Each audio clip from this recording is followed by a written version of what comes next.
Hello and welcome to this special show on Rajya Sabha Television. I am Vishal Dahiya, and here we bring you all the details as far as India's fight against COVID-19 is concerned, and also the solutions which are being brought about by our COVID warriors, be it doctors, health workers, researchers, scientists as well. And now that we're talking about scientists, there is one concept which has been talked about quite a lot in the past few months as well, and something which has been again put into public domain by the Minister for Science and Technology, Dr. Harshvardhan. That is scientific social responsibility, that is SSR. So today we'll talk about what exactly is SSR, what are the components here, and what does the scientific social responsibility aims to achieve. For this, we have three distinguished guests with us.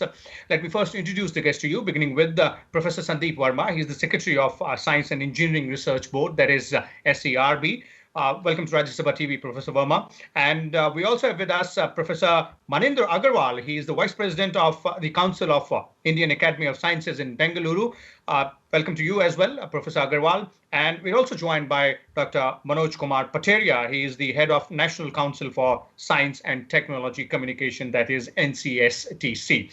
So let me begin with you, Dr. Pateria, and let's try and understand what exactly is scientific social responsibility. Well said. I think this is the need of the hour, and mainly I will be focusing on the communication aspect of scientists and how they are responsible, and they can really do wonders for the upliftment of society by way of communicating science amongst all of them. It has two components. One, to make people aware what exactly scientists are doing in the laboratories by way of various means and various modes. Like nowadays, I have seen a new shift in science communication by the scientists, especially Nobel laureates also. They have started writing blogs. When they write research papers, I think that is beyond comprehension of the common man. But when they write the blogs, it is intermediary of the science communication. From there, even the newspapers can pick up the story, science communicators can pick up the knowledge, and somehow it can reach to the nooks and corners of the society. So that is good indication. Our scientists are also feeling the responsibility. Second aspect is inculcation of scientific bent of mind among us, the fellow citizens of the country. Especially, for instance, India is the nation that has as one part of its fundamental duties that every citizen of country must have a scientific bent of mind, that is called scientific temperament, spirit of inquiry and reform, and also inculcate among us the fellow citizens.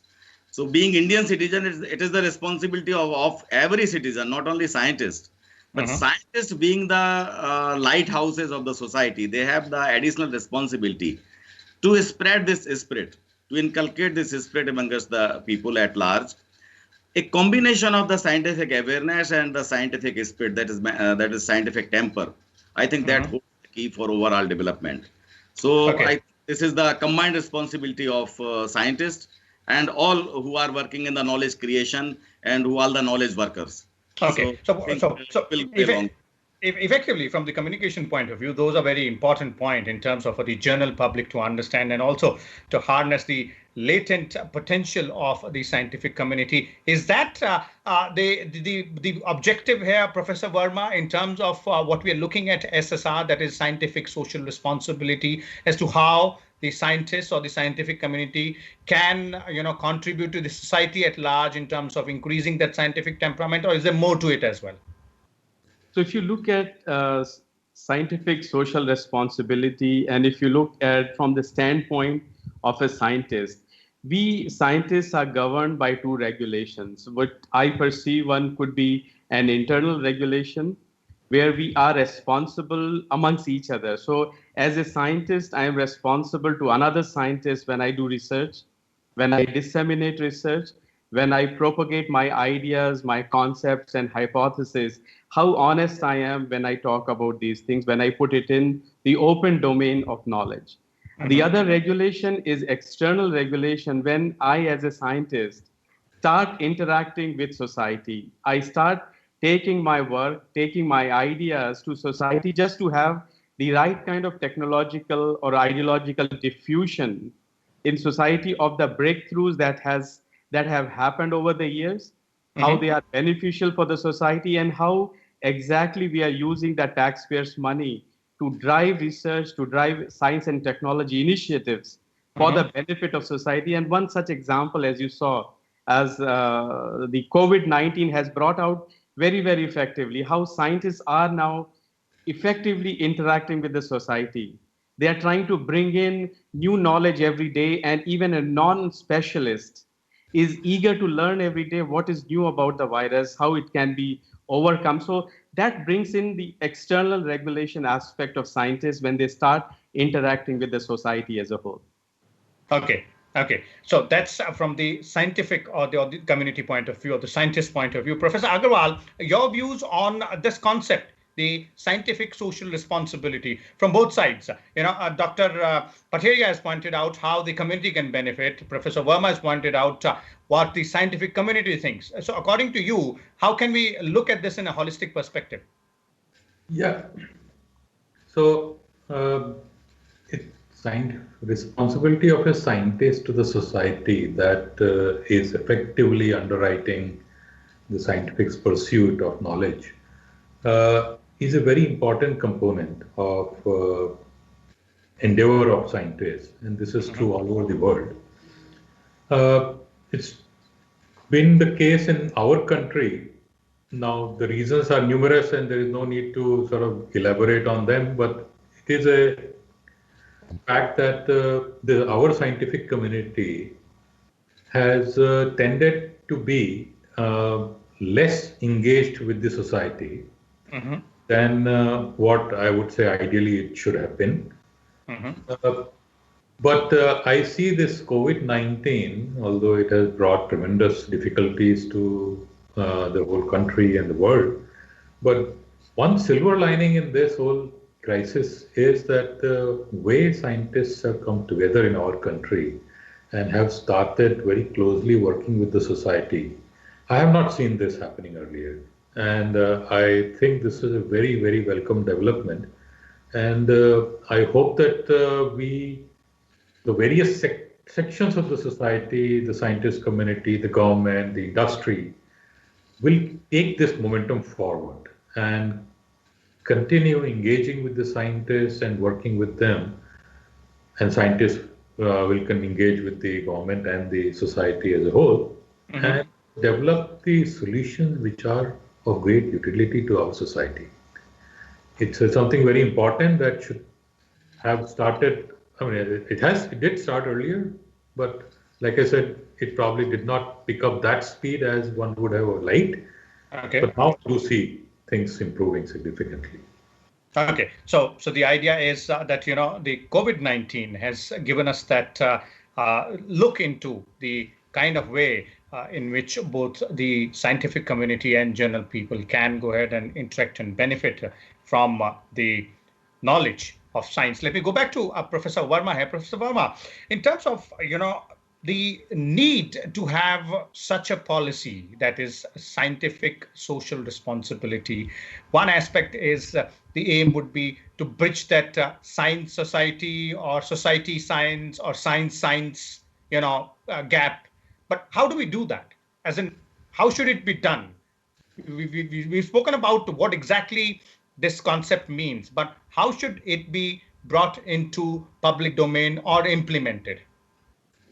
So such kind of concepts have been part of our thinking for the longest time. If you look around the world and if you look at our science policies in the past, we have tried to endeavor, to bring in these concepts where the overarching theme of a scientist interacting with the society has been built in our science policies. And more recently, Department of Science and Technology as well as SERB, we realized that time has come now to up the ante a bit and bring in specifics that can be built into a program, that can be built into a research project, where we can demand action from investigators, that they go out and reach out, as Professor Agrawal pointed out, that it has been on our minds, but perhaps it was not being done at the scale one would ideally like it to be. And Honorable Minister has correctly pointed out that SSR now has to become the lighthouse of our not only research, but how we disseminate research. So let me tell you what SERB has been doing, right? So since last year, we have been telling our investigators in as many words that you please bring in SSR component in your research ideas, in your research projects that you submit to SERB. And we will be giving you money specifically to execute your ideas, be it outreach activity, it could be giving lectures, it could be inviting students or school students to your laboratory to tell a bit more about your research. So all that would be supported by SERB, not only in terms of the ideas presented to us, but we are also releasing money to execute these ideas. So if I were to give you numbers, for example, in next because we started this program last year, now all PIs, all investigators are benefiting from our SSR money. And in say next 3 years, 2 to 3 years time, we envisage close to 20,000 investigators of research projects, which will have mandatorily a component of SSR. And they are going to take it forward, bring it to the fore, and they will disseminate the ideas, knowledge, and they diffuse it in the society with that, so that everybody benefits, everybody becomes knowledgeable, at least in the nuts and bolts of science and technology advancements that are happening in India. Okay, and that's a good start. Almost 20,000 investigators going ahead and implementing the SSR component in their work. Would that do the trick here, Dr. Pateria, or should we consider that as just the beginning and then build up upon it? I think that is very welcome effort. We have been discussing and mentioning at several point of times that like US, NSF, National Science Foundation, and EU, they have some arrangement for giving something like 1 to 3% part of every research project as outreach for outreach element. And I'm very happy to see that SERB has really started that, and it will be very, very beneficial, not only for the scientists, but also connecting science, as you said, science connecting to society, society connecting to science, science connecting to science. So in a broad way, I think it will really would be very, very beneficial, because all ecosystem of science and technology, all of us are part of ecosystem of science and technology, and this connectivity that is through communication that connects each one of all of us.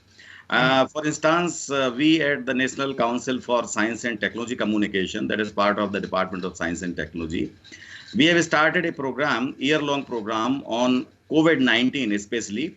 The name of the program is YASH, Year of Awareness on Science and Health. It is a program on science, health, and risk communication especially. For 1 year, it will communicate the perils of COVID and how to cope up with them, as well as during COVID scenario, as well as the post-COVID scenario. To begin with, we have started, I would like to show you a glimpse of COVID Katha, if you are able to watch from here. Yes, definitely. It's visible. And Honorable Minister has released it last week.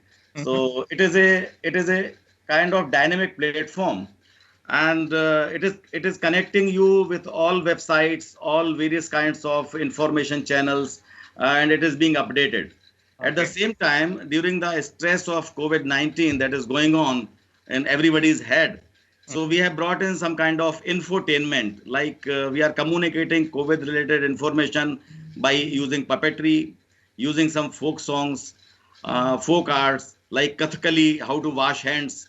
So something like that we have tried to include in this platform. Similarly, we are also planning to have various digital programs, webinars, and various formats during COVID-19. At post-COVID-19 scenario, we are planning to reach out to the nooks and corners of the society, not only in Hindi and English, but also in regional languages. So these are our ways how we are trying to connect. And the science and the society through the mass media, through various knowledge workers, through volunteers. Incidentally, the NCSTC has organized over the years number of programs for science awareness. And these trained volunteers, we have requested them to go wherever they are by way of maintaining the social distancing, physical distancing, and following all the norms to communicate to the people, reach out to them. and they are really sending very, very interesting stories. And this COVID Katha is being translated on their own by them only. Recently, yesterday, I got the information that Khasi people, they have translated.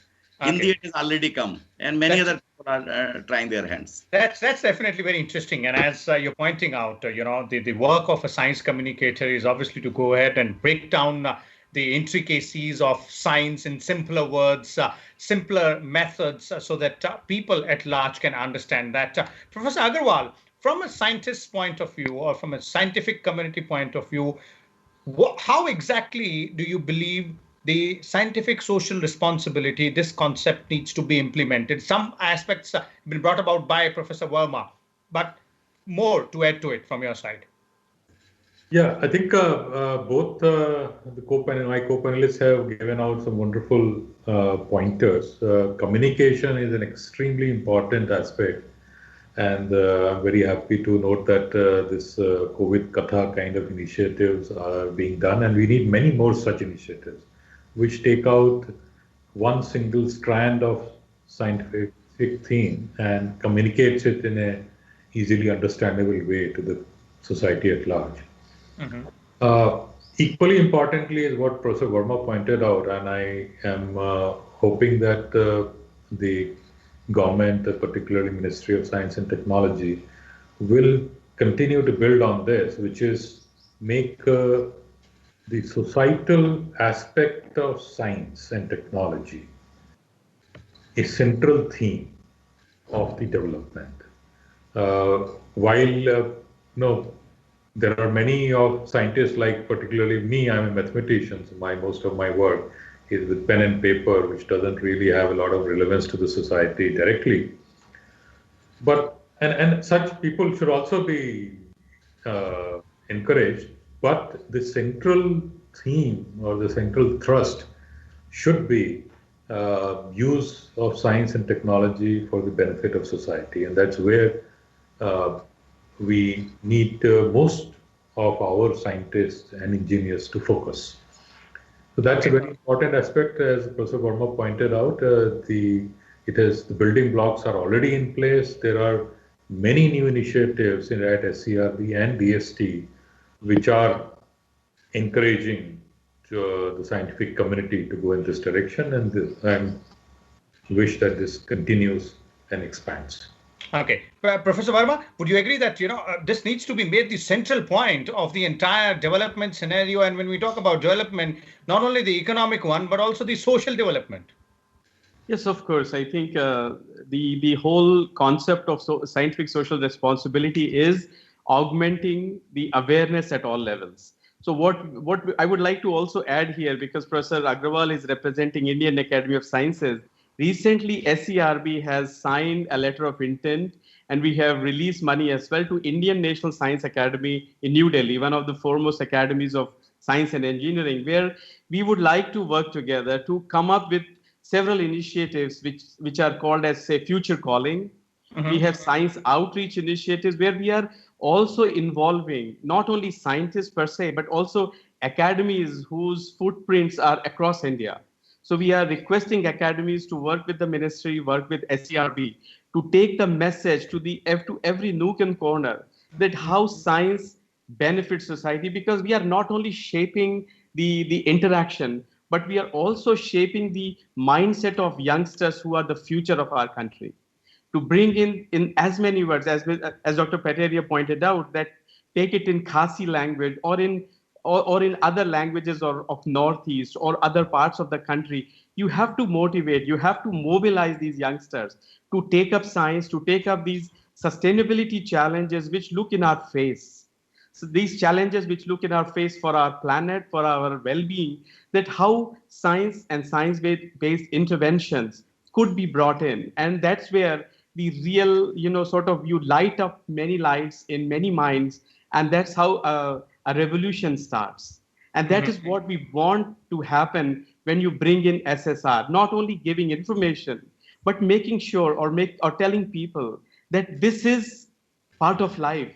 So a scientific thought, a scientific temper, as our even constitution points out, that we should have natural inquiry. every citizen should have scientific temper. That should set in as we move into the new century, as we move to become one of the top nations of the world in terms of S&T. That mass movement is going to be created by SSR.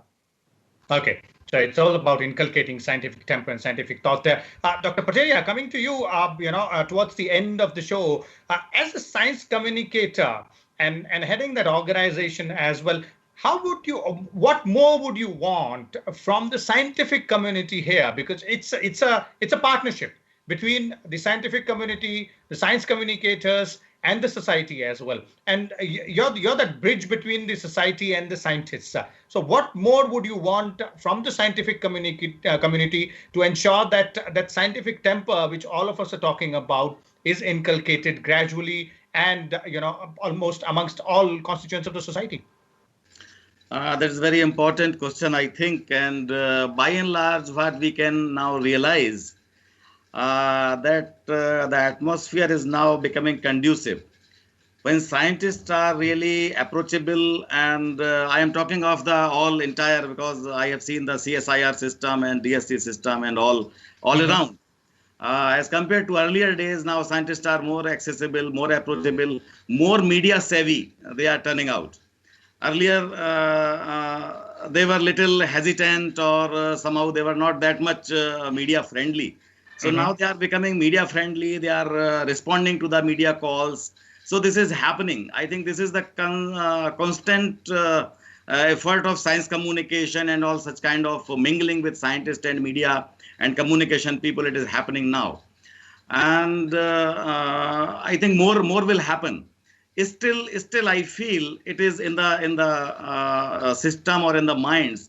I think when this kind of document and this kind of policy will be implemented, this will be more, I think, more liberate, more to scientists to work with media, work with communication, work with society.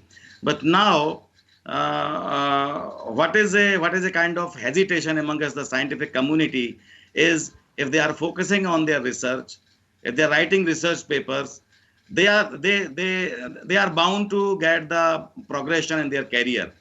But when it comes to communicating in a popular form, in a lucid form, that is I am talking the global terms. Is considered as a non-serious kind of activity. Okay, so you're saying that should be incentivized. Yes, this has to be incentivized. And this mindset has to be changed, and it is changing. Similar thing is happening in the media. Suppose I know I have various media friends. If they are working in political beat or business beat or what we call the whatever happening in the society, except the science beat, they are very happy. But who they are working especially for science coverage and mass media, they are in a different set of scenario. This both sides, this change is required, and for that purpose, through NCSTC and Vigyan Prasar, we have started a program that is called AWSAR, AWSAR, Augmenting Writing Skills for Science and Research.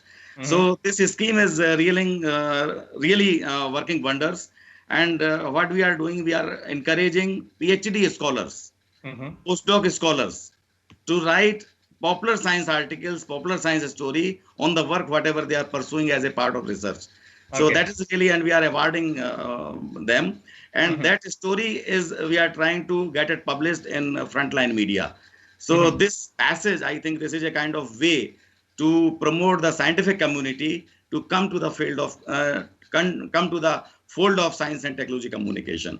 So I think as much as we can do, as much we can invite scientific community to pursue for science communication.